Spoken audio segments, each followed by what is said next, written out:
Welcome one and all. So today we are going to discuss in this session about the introduction to the vector calculus. So vector calculus is a very important topic in mathematics which deals with the calculus part of the vector functions. So here we have two types actually. One is vector differential calculus and another one is vector integral calculus. So in which cases we are going to find out the applications and all for engineering students, what are the uses, so why we have to learn this vector calculus and all today we are going to discuss. Okay. So first of all we will see the application part. So what are the applications we have, especially for both engineering students, physics students and all. One by one we will see. So many applications are there for vector calculus. So we can use in solid mechanics, fluid flow, heat flow, design of underwater transmission cables, study of satellites, so electromagnetic and gravitational fields, so electrostatistics, design and construction of systems like aeroplanes, laser generators, thermodynamical systems and robotics. In all these, okay, moreover we have vector functions are useful in studying curves and their applications as a paths moving bodies in mechanics.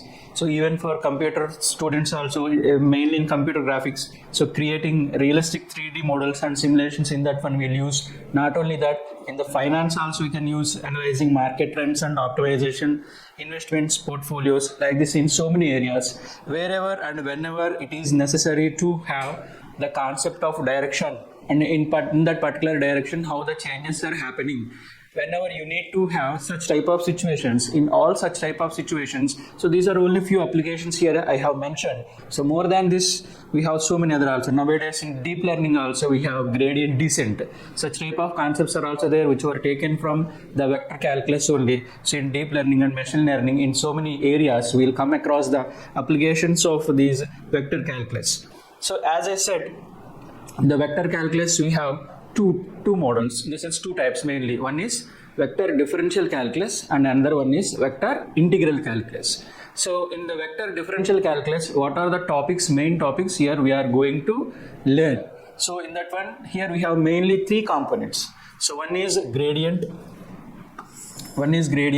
another one is divergence, and the third one is curl. So these are the main three topics what we are going to discuss in detail in the syllabus. So what is this gradient and what it discuss? The applications of gradient are something like this. So whenever we need to find out the rate of change, the maximum rate of change, in the sense in which direction we'll have the maximum rate of change for any particular system or in a space. So then whenever you need to calculate, just we have to find out the gradient of that one. And not only that, the vector gradient always lies in the direction of a normal to the given surface. So with the help of that, we can find out the angle between any two surfaces also by using this gradient concept. Not only that, the absolute value of this gradient gives us the maximum rate of change, the absolute value of maximum rate of change. So as a vector, it gives us the direction in which we have the maximum change, and in its absolute value gives us the absolute maximum change. Okay, so similarly as the gradient, the vector gradient lies in the direction of the normal to the given surface. So therefore we can find out the angle between two surfaces by using this gradient. Then the second topic is divergence. Divergence is nothing but the scalar quantity which we'll obtain by using the dot product actually. So by which we can calculate the volume density of a flux. In the sense we can find out, as already said, in the flow of fluids and all we have the applications, means by using this divergence we can find out the difference in between the outflow and inflow, so that we can calculate by using this divergence. Not only that, the positive divergence says that it is a source, and the negative divergence of a quantity indicates that it is a sink. That is another application. Similarly, we have the third component, so curl. Curl means it is nothing but a vector quantity which we can find out with the help of the cross product so which discusses about the angular velocity of a particular component. So these are the main three topics what we are going to discuss in the vector differential calculus, and of course there are certain identities so by which we can have the relations among all these things also.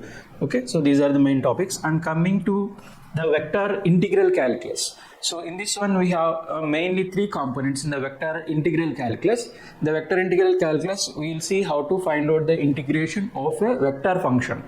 So here we have mainly three components. One is line integral, and another one is surface integral, and another one is volume integral. So these three are the main components that we are going to learn in the vector integral calculus. So the students already know the multiple integrals, like okay, double integral, triple integral, those things we have. So here this surface integral is nothing but the generalization of the double integral. So volume integral is nothing but the generalization of the triple integral.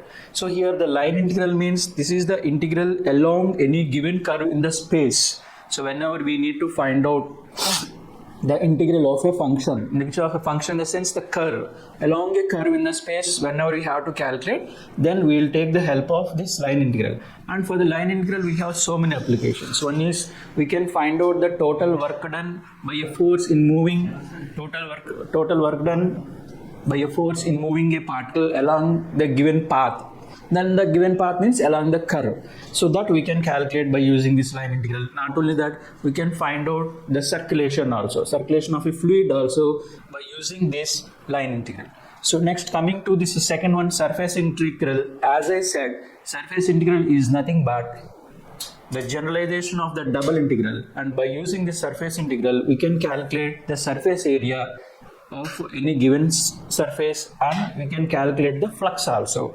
Okay, and the third one is volume integral. So this is nothing but the generalization of the triple integral. Okay, so by using this we can find out the volume of any given solid.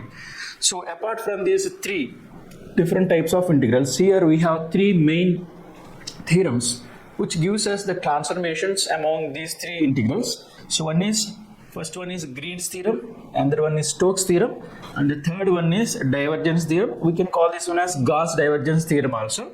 So the applications of Gauss divergence theorem we'll find in electricity, magnetism, and fluid flows and all. Okay, that we'll discuss later on in detail. Okay, so these three theorems gives us the transformations among these three type of integrals. So means line integral to surface integral to volume integral. Like that we have the transformations. Those three transformations will be given by these three theorems. So this is simply about the introduction for the vector calculus. Once again I would like to rewind. So vector calculus is a very important topic in the mathematics which has vast applications, especially for electrical, electronics, civil, mechanical and physics students. Not only that, nowadays we have in the computer science students also, and then even in finance also we have the applications. Those already I have mentioned in detail. And in this one we have two parts. One is differential calculus and another one is integral calculus. In the differential calculus we have three components: gradient, divergence, curl. And in the integral calculus we have three components: line integral, surface integral, volume integral, and their applications, and the relations among those three integrals will be given by the three theorems: Green's theorem, Stokes theorem, and Gauss divergence theorem. So this is all simply about the introduction for the vector calculus. Thank you, one and all.